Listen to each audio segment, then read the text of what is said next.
할렐루야. 네, 오늘은 누가복음 19장 11절에서 27절까지의 말씀 보도록 하겠습니다. 누가복음 19장 11절에서 27절 말씀입니다. 본문이 좀 긴데요. 제가 한 절, 여러분 한 절, 마지막 절은 같이 읽도록 하겠습니다. 그들이 이 말씀을 듣고 있을 때 비유를 더하여 말씀하시니 이는 자기가 예루살렘에 가까이 오셨고 그들은 하나님의 나라가 당장에 나타날 줄로 생각함이더라. 이르시되 어떤 교인이 왕위를 받아가지고 오려고 먼 나라로 갈 때 그족 열을 불러 은하 10문화를 주며 이르되 내가 돌아올 때까지 장사하라 하니라. 그런데 그 백성이 그를 미워하여 사자를 뒤로 보내어 이르되 우리는 이 사람이 우리의 왕됨을 원하지 아니하나이다 하였더라. 귀인이 왕위를 받아가지고 돌아와서 은하를 준 종들이 각각 어떻게 장사였는지를 알고자 하여 그들을 부르니 그 첫째가 나와 이르되 주인이여 당신의 한 문화를 10문화를 남겼나이다. 주인이 이르되 잘하였도다 착한 종이여 내가 지극히 작은 것에 충성하였으니 10골 권세를 차지하라 하고 그 둘째가 와서 이르되 주인이여 당신의 한 문화로 5문화를 만들었나이다. 주인이 그에게도 이르되 너도 5골을 차지하라 하고 또 한 사람이 와서 이르되 주인이여 보소서 당신의 한 문화가 여기 있나이다. 내가 수건으로 싸두었나이다. 이는 당신이 엄한 사람인 것을 내가 무서워함이라. 당신은 두지 않은 것을 취하고 심지 않은 것을 거두나이다. 주인이 이르되 악한 종아 내가 내 말로 너를 심판하노니 너는 내가 두지 않은 것을 취하고 심지 않은 것을 거두는 엄한 사람인 줄로 알았느냐. 그러면 어찌하여 내 돈을 은행에 맡기지 아니하였느냐. 그리하였으면 내가 와서 그 이자와 함께 그 돈을 찾았으리라 하고 그때 섰는 자들에게 이르되 그 한 문화를 빼앗아 10문화 있는 자에게 주라 하니 그들이 이르되 주여 그에게 이미 10문화가 있나이다. 주인이 이르되 내가 너희에게 말하노니 무릇 있는 자는 받겠고 없는 자는 그 있는 것도 빼앗기리라. 같이 읽을까요? 그리고 내가 왕됨을 원하지 아니하던 저 원수들을 이리로 끌어다가 내 앞에서 죽이라 하였느니라. 아멘. 오늘 말씀의 제목 크게 한번 읽어보겠습니다. 시작. 우리 옆 사람과 인사할까요? 귀하십니다. 네, 귀하십니다. 감사합니다. 네. 지난 시간에 예수님은 여리고에서 만난 삭개오를 향하여서 이 사람도 아브라함의 자손이다 하며 삭개오의 집에 구원이 이르렀다고 말씀하셨습니다. 그런데 사람들은 삭개오를 향하여 구원을 선포하시는 예수님에 대하여 의구심을 갖게 되었어요. 그 이유는 그 사람들 나름대로 구원에 관한 잣대를 가지고 나름대로 천국에 들어갈 자를 구분하고 있었는데 세리장이라고 하는 삭개오는 그 기준에 부합되지 않고 맞지 않는 사람이었기 때문에 그렇습니다. 그런데 예수님은 구원은 인간의 기준이나 원칙이 아니라 하나님의 기준과 원칙으로 행해짐을 드러내고 계시는 거거든요. 그런데 사람들은 여전히 사람의 공로와 행위를 통하여 천국에 들어갈 자격이 있는 사람과 그렇지 않은 사람을 나누고 있었던 거예요. 그래서 예수님은 삭개오의 만남 이후에 수근수근 거리는 그 사람들에게 이제 한 비유를 통하여서 너희들이 하나님 나라를 잘못 알고 있어 라며 한 이야기를 들려주고 계십니다. 11절 다시 한번 읽을게요. 시작. 그들이 이 말씀을 듣고 있을 때에 비유를 더하여 말씀하시니 이는 자기가 예루살렘에 가까이 오셨고 그들은 하나님 나라가 당장에 나타날 줄로 생각함이더라. 그들이 이 말씀을 들었다는 얘기는 예수님이 삭개오도 아브라함의 자손이고 이 집의 구원이 임하였다라는 그 말씀을 들을 때 이 사람들이 이제 수근수근 거리는 거예요. 어떻게 삭개오 같은 사람이 구원을 얻을 수 있다는 말이냐. 그래서 예수님이 그 말씀을 듣고 이제 비유를 들려주시는 거예요. 사람들은 지금 하나님 나라에 대해서 오해를 하고 있습니다. 그 오해가 뭐냐면 예수님이 예루살렘에 이제 들어가시면 당장 로마를 뒤집어 엎고 이스라엘을 다윗과 솔로몬의 시대처럼 만들며 자신들의 삶이 부와 풍요로 연결될 것이라고 그들은 믿고 있었어요. 그래서 사람들은 예수님을 통하여서 이 땅에 이루어질 하나님 나라가 빨리 실현되기를 기다리고 있었습니다. 이제 예수님은 예루살렘의 입성을 코앞에 두고 계시거든요. 근데 그것이 하나님 나라에 대한 잘못된 생각이며 오해라는 거예요. 사람들은 하나님 나라가 이 땅에 이루어져서 나에게 풍요와 부를 주고 나라는 존재를 유명하게 해주고 성공하게 해주겠다라고 생각하는데, 하나님이 말씀하시는 예수 그리스도가 우리 가운데 증거하는 하나님 나라는 그런 나라가 아니었단 말입니다. 그래서 예수님은 이제 그들이 오해하고 있는 하나님 나라에 대해서 문화라고 하는 비유를 통하여서 말씀을 해주세요. 12절 13절입니다. 시작. 이르시되 어떤 귀인이 왕위를 받아 가지고 오려고 먼 나라로 갈 때에 그 종 열을 불러 은하 10문화를 주며 이르되 내가 돌아올 때까지 장사하라 하니라. 어떤 귀인이 왕위를 받아 가지고 오려고 먼 나라로 가는 것으로 오늘 말씀을 시작합니다. 귀인이라는 말은 귀족 출신의 높은 지위를 가지고 있는 사람을 말해요. 근데 왕위를 받는다는 말은 자신의 신분과 권력보다 한 단계 위로 상승한다는 것을 뜻하죠. 그럼 적어도 귀인에게 왕위를 준다는 존재는 왕보다 더 높은 자리에 있다는 뜻이 되는 거예요. 이 부분에 대해서는 결론에 가서 제가 말씀을 한번 더 나누겠습니다. 아무튼 이 귀인은 왕위를 받기 위해 이제 먼 길을 떠나려고 합니다. 그런데 길을 떠나기 전에 귀인은 자기의 종 10명을 불러서 은하 10문화를 주며 내가 돌아올 때까지 장사하라 라고 지시를 해요. 그러니까 종 10명에게 동일하게 한 문화씩을 준 거예요. 문화는 당시에 은하를 말하는데 100데나리온의 가치에 해당하는 그런 화폐 단위가 됩니다. 한 데나리온이 일용직 임금임을 생각하면 이 은하는 이 사람들의 100일의 임금에 해당되기 때문에 결코 적은 액수가 아니라고 할 수가 있어요. 14절입니다. 시작. 그런데 그 백성이 그를 미워하여 사자를 뒤로 보내어 이르되 우리는 이 사람이 우리의 왕됨을 원하지 아니하나이다 하였더라. 그런데 귀인의 백성들 중에는 이 귀인을 미워하는 사람들이 있었어요. 그래서 귀인이 왕이 되는 것을 싫어했습니다. 그래서 몰래 사람들을 보내서 우리는 이 사람이 우리의 왕됨을 원하지 아니하나이다라고 이제 왕의 지위를 줄 수 있는 어떤 존재에게 고발을 하게 됩니다. 반대운동을 펼쳐요. 도대체 14절의 이 말씀은 또 무슨 내용일까? 이 부분도 제가 결론에 가서 말씀드리겠습니다. 자, 15절 19절입니다. 시작. 귀인이 왕위를 받아 가지고 돌아와서 은하를 준 종들이 각각 어떻게 장사였는지를 알고자 하여 그들을 부르니 그 첫째가 나와 이르되 주인이여 당신의 한 문화로 10문화를 남겼나이다. 주인이 이르되 잘하였다 착한 종이여 내가 지극히 작은 것에 충성하였으니 10골 권세를 차지하라고. 그 둘째가 와서 이르되 주인이여 당신의 한 문화로 5문화를 만들었나이다. 주인이 그에게도 이르되 너도 5골을 차지하라 하고.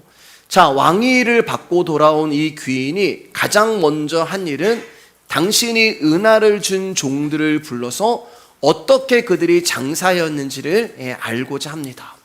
첫 번째 종이 나와서 주인님, 저는 주인님이 주신 한 문화로 10문화를 남겼나이다. 이렇게 보고를 하자 왕이 되어 돌아온 귀인이 잘하였도다 착한 종이요 내가 지극히 작은 것에 충성하였으니 10골 권세를 차지하라 하면서 10골을 그에게 줍니다. 두 번째 종 역시 나와서 주인님 당신이 준 한 문화로 말미암아 제가 5문화를 만들었습니다. 그러니까 동일하게 칭찬을 하면서 그에게 5골을 주죠. 자, 그런데 한 문화로 10문화를 만든 사람과 한 문화로 5문화를 만든 이 종들이 동일하게 고백을 하는 게 있어요. 그게 뭐냐면은 당신의 한 문화로 이렇게 이야기를 해요. 여러분 이게 무슨 뜻이에요? 종들이 무언가를 해서 또 자신의 어떠함으로 10문화를 남기고 5문화를 남겼다는 게 아니란 말입니다. 분명하게 말씀하잖아요. 당신의 한 문화로 10문화를 남겼고 당신의 한 문화로 5문화를 남겼나이다. 그러니까 주인의 문화가 문화를 남긴 것이지 종이 무언가를 해서 문화를 남긴 것이 아니라는 거예요. 어떤 분들은 이 문화를 은사로 이야기하시는 분도 계신데 그렇지 않습니다. 은사는 모든 성도에게 동일하게 주어지는 것이 아니라 각각 다르게 주어진단 말이에요. 근데 여기서는 주인이 동일하게 한 문화씩 줬어요. 그렇기 때문에 문화는 은사가 아니에요. 그럼 예수님이 저와 여러분에게 동일하게 주신 것이 무엇일까? 저도 받고 여러분도 받은 높낮이가 없고 동일하게 주신 것이 무엇일까? 예수님이 하늘로 올라가시면서 오순절 다락방에 모인 성도들에게 동일하게 주신 것이 있어요. 그게 뭐예요? 바로 당신의 영이 됩니다. 다른 말로 우리 가운데 주신 생명이 되고, 우리 가운데 주신 믿음이 되고, 우리 가운데 주신 말씀이 되는 거예요. 미랄이라는 찬양을 다 아시잖아요. 거기 보시면 이런 가사가 있습니다. 생명이 또 다른 생명을 낳고 주님 볼 수 있다면, 즉 예수님의 생명이 우리 가운데 들어오게 되면 그 생명이 가만히 있는 것이 아니라 생명이 또 다른 생명을 낳아요. 생명은 살아있기 때문에 반드시 일을 하고 움직입니다. 그러니까 내 안에 들어오신 예수의 생명은 또 다른 생명 노릇을 하는 거예요. 즉 생명이 또 다른 생명을 낳는 일을 하신단 말이에요. 그게 바로 문화가 문화를 남겼다는 뜻이 되는 거예요. 그럼 문화는 뭐냐? 바로 예수 그리스도를 말씀하시는 것입니다. 그러니까 하나님이 우리 가운데 문화를 주시면서 장사라고 하신 것은 너희 가운데 있는 예수의 생명, 너희 가운데 주신 그 성령으로 너희들이 살아야 돼. 그런 뜻이 되는 거예요. 여러분, 예수님의 생명은 그 자리에 그대로 머무는 것이 아니라 계속해서 생명의 일을 하십니다. 그게 열을 남기고 그게 다섯을 남기는 결과로 드러나게 된 거예요. 그래서 종들이 당신의 한 문화로, 당신이 나에게 주신 한 문화로 제가 10문화를 남겼고 5문화를 남겼습니다. 그렇게 이야기하는 거예요. 그러니까 다시 말해서 주인의 것으로 주인의 것을 얻었나이다. 당신의 생명으로 생명을 얻었나이다. 그게 바로 장사가 되는 것입니다. 남긴 거잖아요, 여러분. 예, 장사가 되는 거예요. 여러분, 장사라는 것은 손해를 볼 수도 있고 이윤을 남길 수도 있어요. 근데 어떤 장사가 이윤을 남기고 어떤 장사가 손해를 볼지 우리는 예측할 수가 없습니다. 그런 사람은 한 사람도 없어요. 그렇기 때문에 종들이 주인이 준 한 문화를 가지고 장사를 했을 때 이윤을 남길 수도 있고 손해를 볼 수도 있었어요. 그럼 만약에 종들이 손해를 봤다고 해서 주인이 이 종들을 욕하고 벌내리고 혼을 냈을까요? 만약 그랬다면 이 종들은 절대 장사를 하지 않고 한 문화를 수건에 싼 종처럼 가만히 있었을 것입니다. 왜냐하면 주인의 것을 잃어버리고 손해를 봐서 주인한테 혼나느니 그냥 나는 한 문화나 그냥 본전 그대로 갖고 있는 게 나은 거잖아요. 근데 이 종들은 손해를 볼 수도 있음에도 불구하고 겁도 없이 주인의 돈으로 장사를 한 거예요. 왜 그랬을까요, 여러분? 종들은 주인이 어떠한 분인가를 알고 있었기 때문에 그래요. 진정으로 충성된 종은 주인이 어떠한 분인지를 알고 있었고 주인을 신뢰하고 믿는 자들이에요. 그렇기 때문에 주인의 것을 가지고 손해를 감수한 자유로운 장사를 할 수 있었단 말입니다. 왜냐하면 종들은 주인을 믿고 있었어요. 우리가 믿는 예수님이 어떠한 분이라는 것을 여러분이 그래서 아셔야 되는 거예요. 주인을 믿는다는 말은 주인이 시킨 장사를 통해 내가 이윤을 남기든 손해를 보든 주인은 나를 인정해 주시고 주인은 나를 향하여 충성되다 칭찬해 주시는 그런 주인이란 말입니다. 그들에게는 내가 이윤을 남기면 주인과의 관계가 돈독해질 것이고 내가 손해를 보면은 주인과의 관계가 서먹해질 거야 라고 하는 걱정과 염려가 없어요. 여러분, 예수님 앞에 그렇게 나오시나요? 그렇지 않단 말이에요. 우리가 믿는 예수님은 그런 분이 아니란 말입니다. 그들은 주인의 비위를 힘겹게 맞추려고 하지도 않습니다. 그저 주님이 원하시는 것이 무엇인 줄 알아서 그 일에 충성하는 거예요. 주인은 종들에게 준 것과는 비교할 수도 없는 어마어마한 재물을 가지고 있는 부자입니다.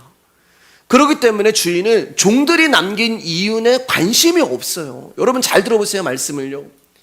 10문화를 남겼는데 10고울을 줘요, 주인이요. 여러분, 제가 질문해 볼게 한번 대답해 보세요. 10문화가 커요, 10고울이 커요? 10고울이 크죠. 여러분, 주인이 이윤에 관심이 있는 사람이라면, 아니, 10문화 남겼다고 10고를 주겠어요? 절대 못 주죠. 그러니까 주인은 그런 사람이 아니라는 거예요. 그럼 주인이 보고 싶은 게 뭐냐? 그것은 내가 있건 없건 당신의 말씀 하나 붙들고 당신의 말씀에 충성하는 종들을 예수 그리스도는 보고 싶어하고 귀히 여기는 것입니다. 그래서 이윤과 손해로 종들을 평가하는 게 아니에요. 주님, 내가 주님에서 이것을 했습니다. 그걸 보시는 게 아니란 말입니다.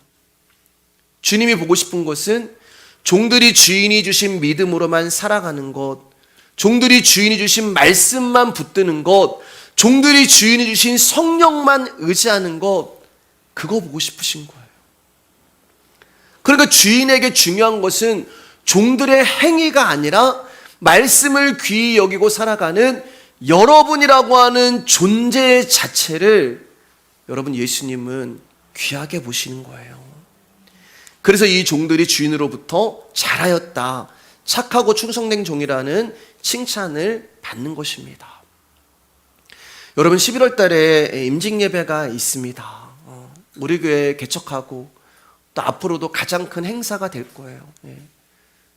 또 노회에서 7분의 목사님이 오셔서 우리 교회를 축복해 주실 것입니다. 여러분, 임직식을 이제 준비하면서 계속 이제 하루하루 다가올수록 제 마음에 어떤 마음이 이제 또 드냐면은, 이제 고민이 많잖아요. 생각도 많잖아요. 아, 그날 이 자리가 한번 꽉 찼으면 좋겠다. 한 번도 그런 생각을 해본 적이 없는데 그날 이 자리가 좀 한번 꽉 찼으면 좋겠다라는 그런 생각이 들었습니다. 근데 여러분, 현실은 부를 사람도 없고 올 사람도 없어요. 그런데 그런 생각이 드는 거예요. 그럼 제 안에 왜 그런 생각이 들었을까?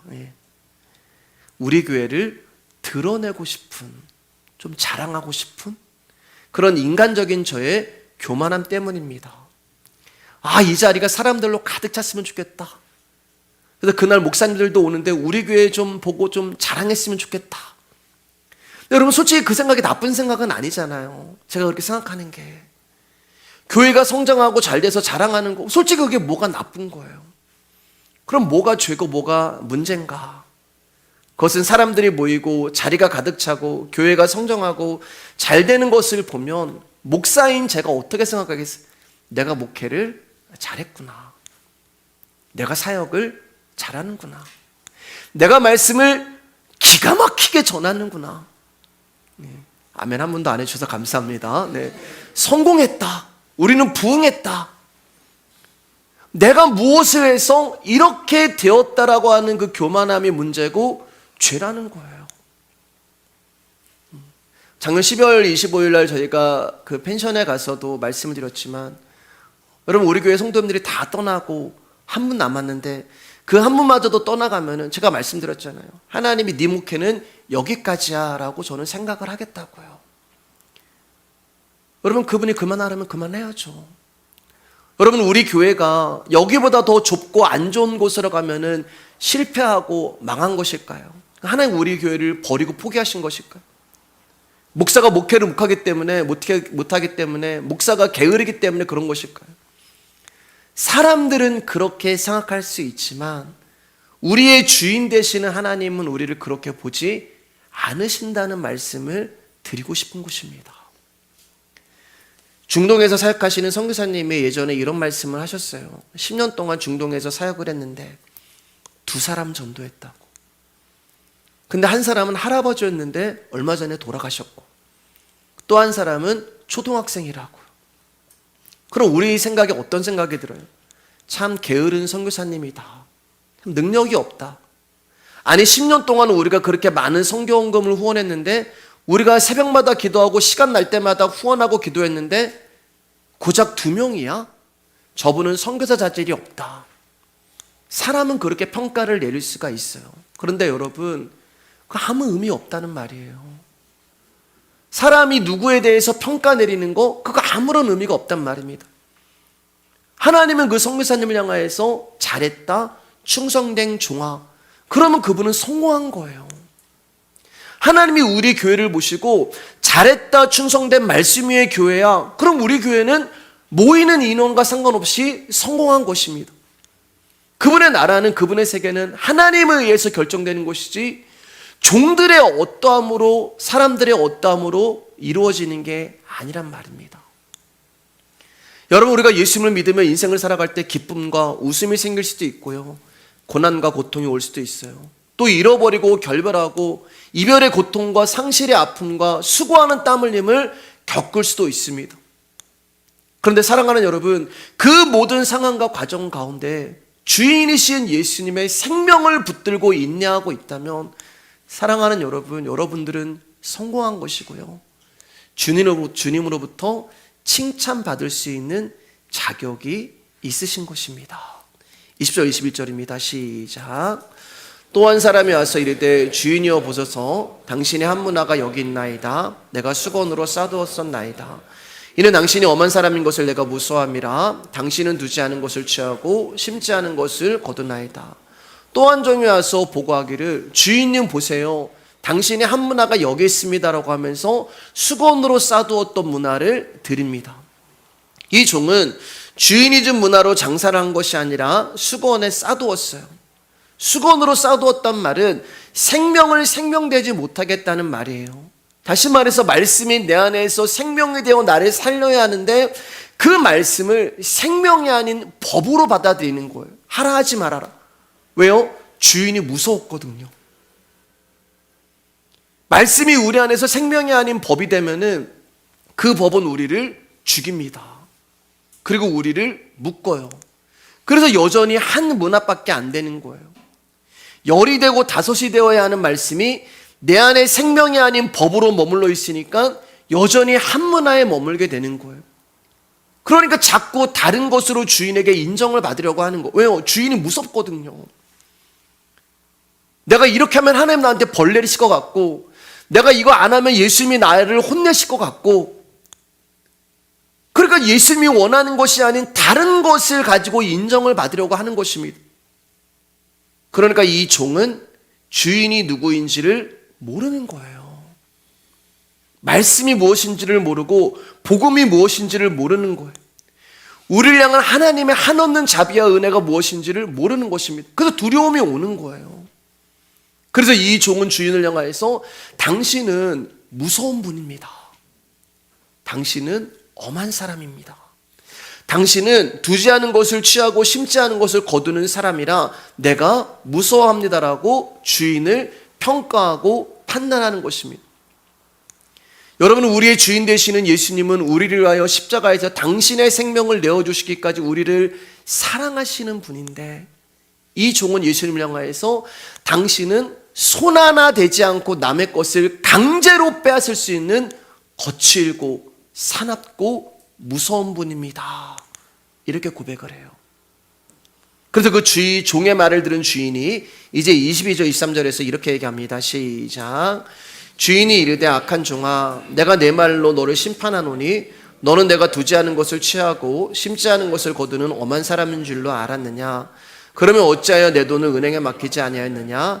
그리하였으면 내가 와서 그 이자와 함께 그 돈을 찾았으리라 하고, 너는 나를 그런 존재로 알고 있었니?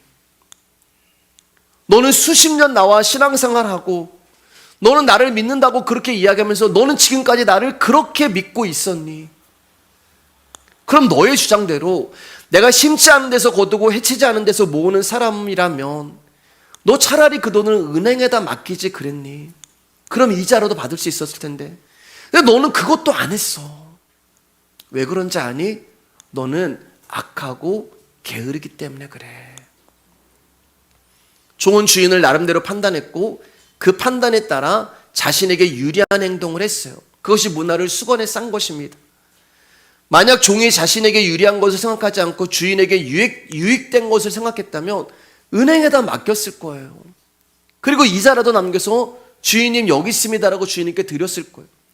근데 말은 막 하면서 아무것도 안 한 거예요. 악하고 게으르기 때문에 그렇습니다. 우리가 성령으로 산다는 것은 십자가의 뜻을 두고 십자가를 높이고 자랑하는 길로 가는 것을 말하는 거예요. 나의 죄인됨을 늘 자각하며 예수님의 죽으심과 부활이 나 같은 자에게 어떠한 복으로 다가왔는지를 생각하며 예수님만 높이는 자로 사는 것이 장사하는 것이고 성령으로 사는 것입니다. 많은 기독교인들이 크리스찬이라는 이름을 지키기 위해 교회 생활을 해요. 교회에서 하라는 대로 기도하고 교회에서 하라는 대로 성경 읽고 주의를 지키며 책망받지 않고 그렇게 하면 천국에 들어갈 거라고 생각을 합니다. 근데 여러분, 하나님 나라가 과연 그런 곳일까요? 우리의 모든 죄를 대신 지시고 피 흘리시며 못 박혀 죽으신 예수님이 여러분, 우리가 기도하지 않는다고 해서 너 천국 못 가 이렇게 말씀하실까요? 우리가 성경 읽지 않는다고 해서 주의를 지키지 않았다는 것 때문에 우리의 구원을 취소하는 분이실까요? 그런 분이 아니란 말입니다. 예수님을 우리의 행위를 보시고 복주시거나 책망하시는 분으로 알고 있었다면 그 사람은 십자가에서 확증된 하나님의 자비와 사랑과 긍휼을 알지 못하는 자, 즉 예수님이 누군지 몰라요.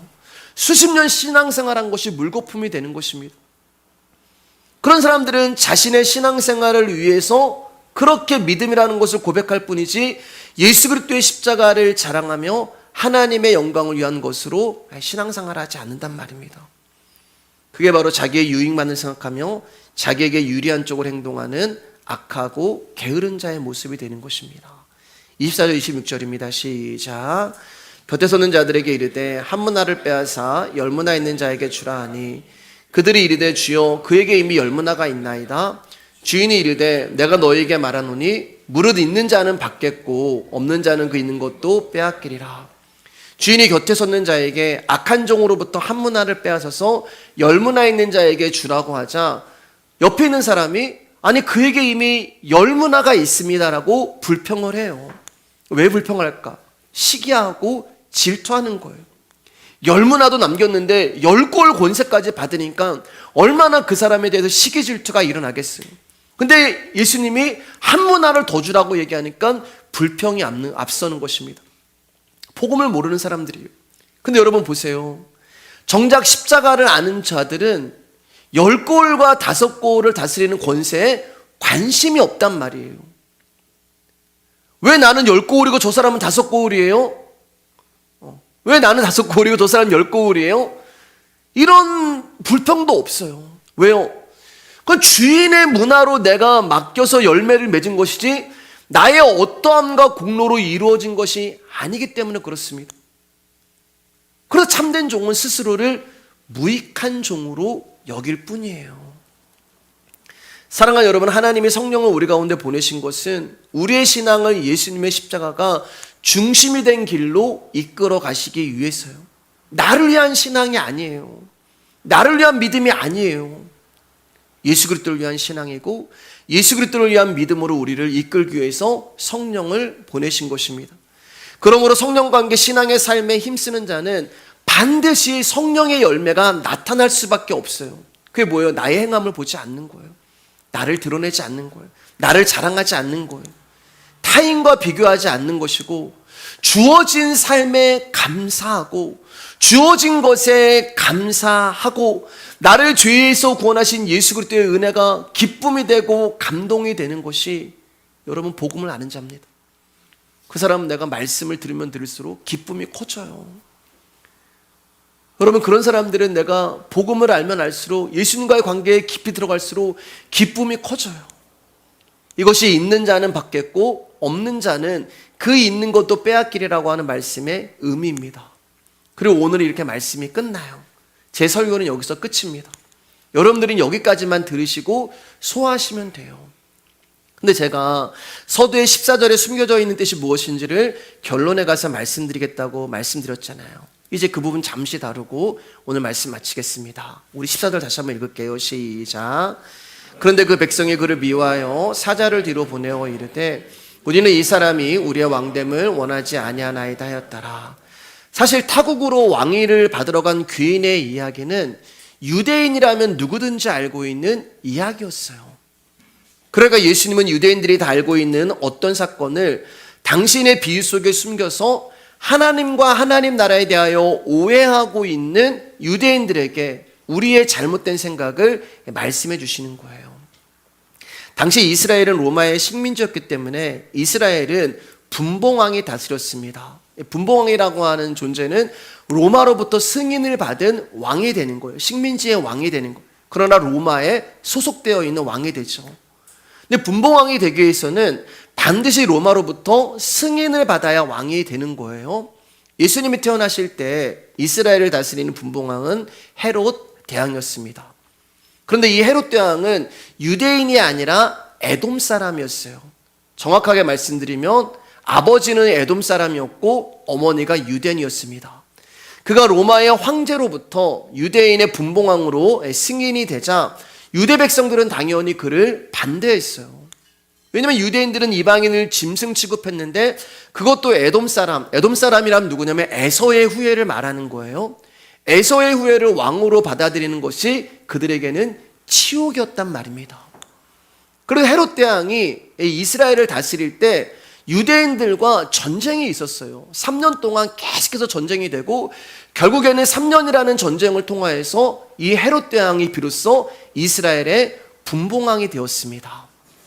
자, 그렇게 왕이 되었지만 유대인들의 마음은 여전히 헤롯을 반대하고 인정하지 않았어요.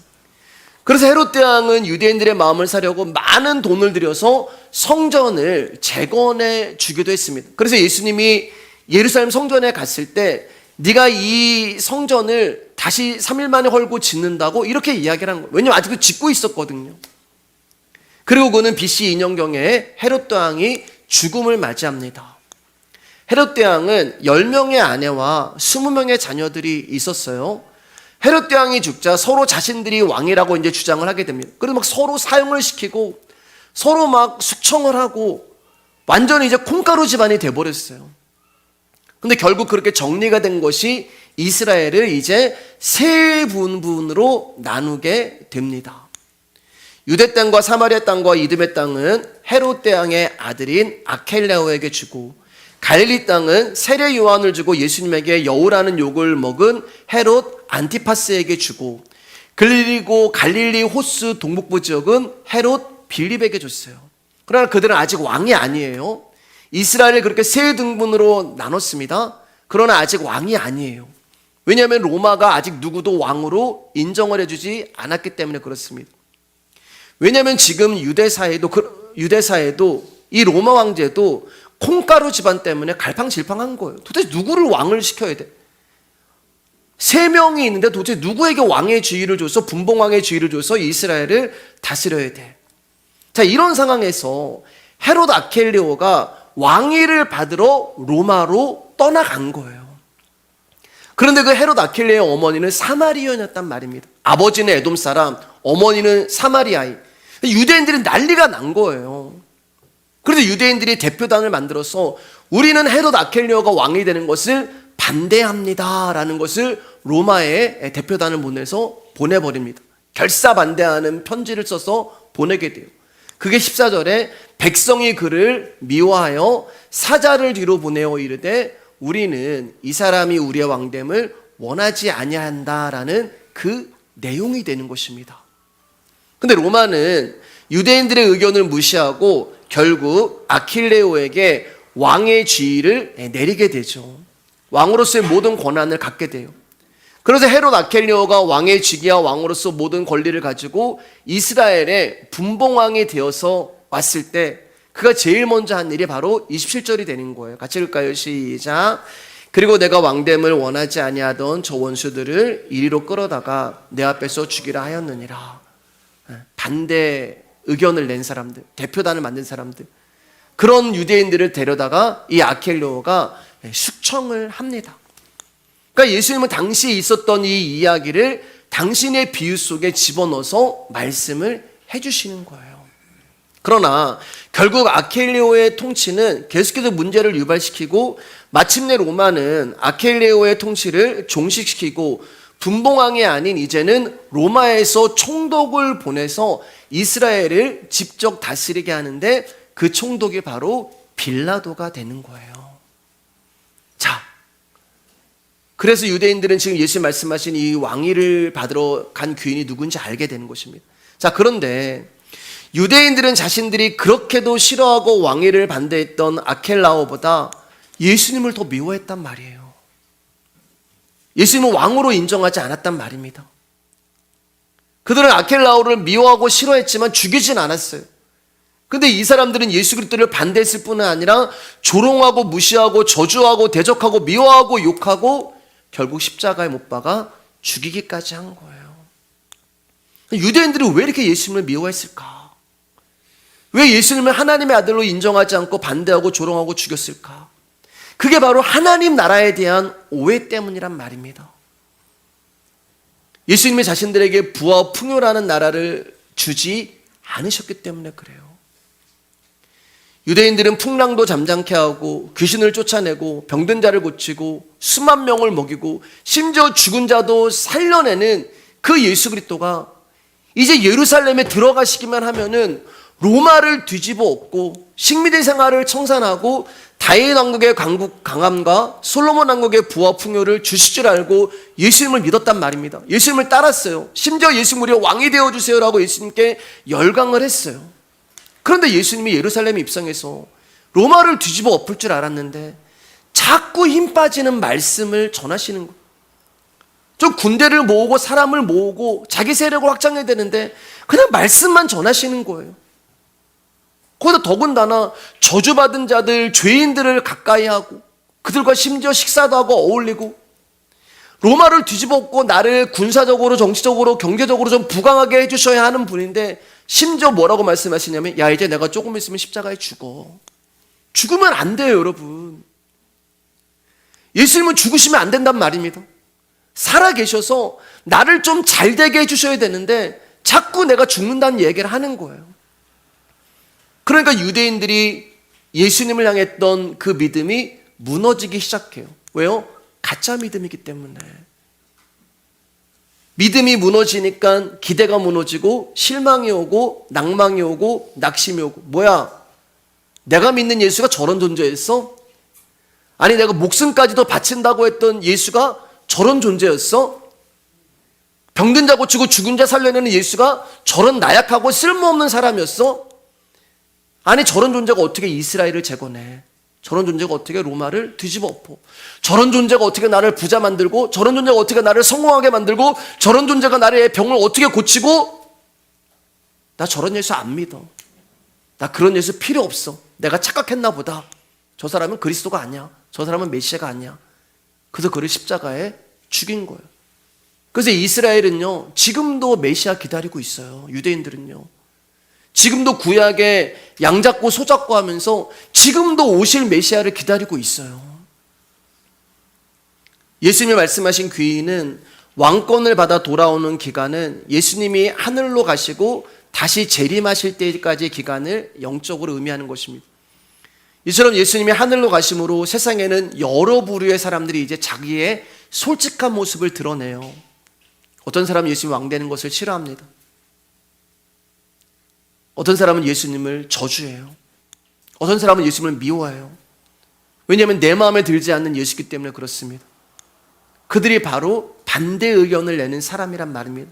다시 말해서 복음을 싫어하는 사람들, 내가 원하는 방식으로 다스리고 내가 원하는 말을 해주면 내가 원하는 것을 이루어지는 그런 왕을 마음에 두고 있었는데 십자가에서 힘없이 나약히 찌르면 찔리고 때리면 맞는 그런 예수는 필요 없어. 그래서 그분은 우리의 왕이 되면 안 됩니다라고 반대하는 사람들이란 말입니다.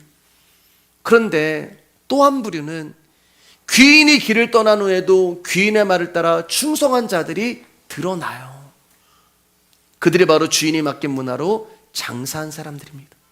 주님이 주신 믿음으로 사는 사람들, 주님이 주신 말씀으로 사는 사람들, 주님이 주신 성령으로 사는 사람들, 그 사람들은 십자가의 은혜로 풍성한 삶을 살게 되는 거예요. 예수 그리스도의 이 은혜가 여러분에게 있기를 주님의 이름으로 축복합니다. 이러한 성도는 주님의 오심에 때를 잊고 사는 것이 아니라 기다리고 인내하고 기대하게 됩니다. 현재의 삶이 어떠하든지 거기에 흔들리지 않고 오실 예수 그리스도로 인하여서 영광의 그날을 소망하며 걸어가는 자들이 바로 착하고 충성된 종이 되는 것입니다. 그래서 여러분과 저에게는 이 세상이 전부가 아니란 말이에요. 그리스도 안에서 된 것을 크신 은총으로 여기며 모든 일에 감사하실 수 있는, 그래서 내가 받은 것으로 나에게 있는 것으로 은혜를 누리실 수 있는 저와 여러분들 되기를 주님의 이름으로 축복합니다. 오늘 여기까지 하겠습니다.